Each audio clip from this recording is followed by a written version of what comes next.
8 da manhã, né?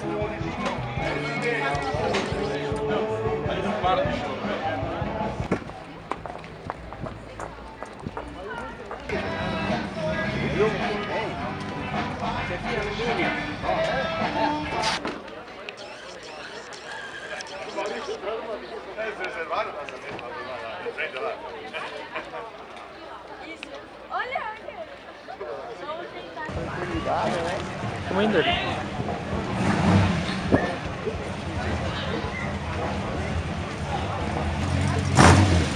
Tá querendo ver?